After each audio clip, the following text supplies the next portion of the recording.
The Council of Eternal Voices had gathered in the crystalline chamber of the galactic concordat, their translucent forms shimmering with ancient wisdom. For 3,000 cycles, they had governed the civilized species of the galaxy with careful deliberation, maintaining peace through prophecy and foresight. Today, however, their luminescence flickered with something unprecedented: fear. Elder Zixthar raised one of his 7 appendages, projecting a holographic text into the center of the chamber. The symbols glowed with an eerie crimson light, their meaning unmistakable to those who could read the old tongue. The prophecy of the unnamed terror, he announced, his voice resonating through the minds of all present. Written by the precursors before their mysterious disappearance 10 million years ago. We always believed it to be metaphorical. We were wrong.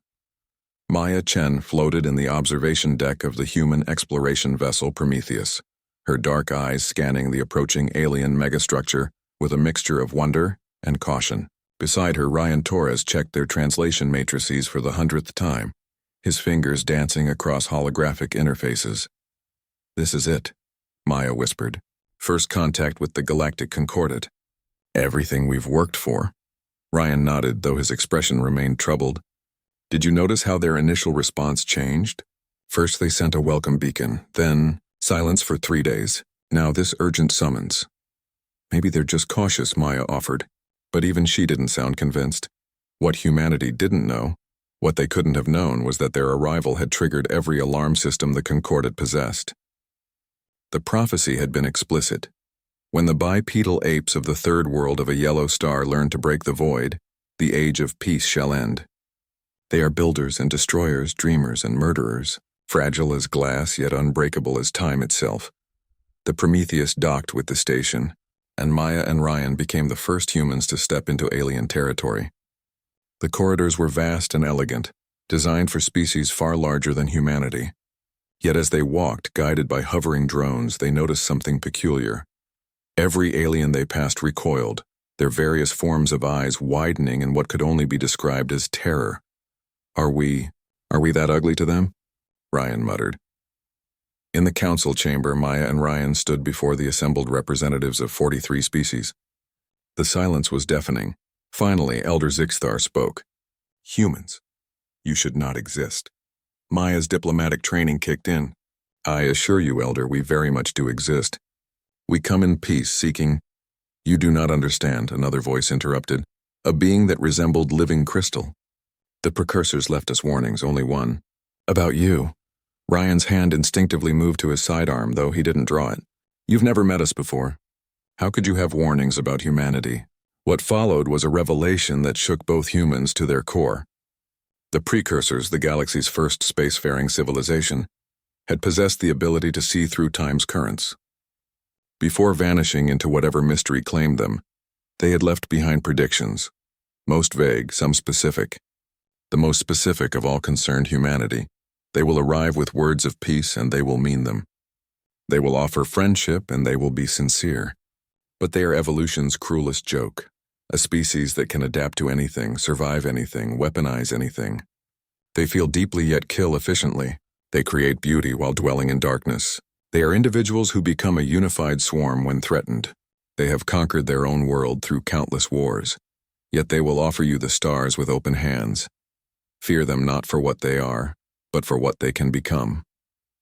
Maya felt her heart racing. "You're afraid of us because of a prophecy written by a dead civilization?" "The precursors were never wrong," Zixthar replied solemnly. "Never.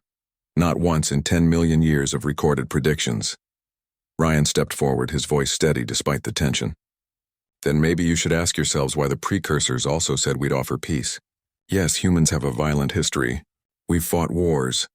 We've made mistakes. But we've also created art, built civilizations, and reached for the stars despite every obstacle. Your world," a serpentine delegate hissed, "knows more words for war than any language in the galaxy." "True," Maya acknowledged. "We also have over 100 words for love in various human languages. We contain multitudes, Elder." "Isn't that true of all sentient life?" The council members exchanged uncertain glances. Their entire civilization had been built on avoiding conflict, on careful diplomacy and slow, measured progress. The humans represented chaos, Beautiful, terrible, unpredictable chaos.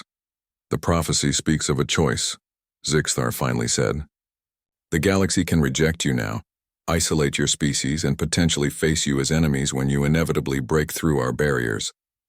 Or we can embrace you, accept the risk, and hope that the better angels of your nature prevail. The precursors could not tell us which path was correct. They only warned us that humans would be the defining factor in the galaxy's future. Maya and Ryan looked at each other, a lifetime of understanding passing between them in a single glance. They were just two people, bearing the weight of their entire species' reputation on their shoulders. We can't promise we're perfect, Maya said softly. We can't even promise we won't make mistakes. But we can promise that we'll try. Humanity has always been at its best when reaching beyond itself. Give us that chance. The silence stretched for what felt like an eternity. Then slowly, Elder Zixthar's form brightened. Very well, humans. Let us discover together whether the prophecy speaks of our doom or our salvation. But know this, we will be watching. The galaxy holds its breath. As they left the chamber, Ryan squeezed Maya's hand. No pressure, right? Maya laughed despite herself. We're humanity. Pressure is kind of our thing. Behind them, the council began the process that would integrate humanity into galactic civilization. None of them knew whether they had just made the greatest decision in galactic history or signed their own extinction warrant.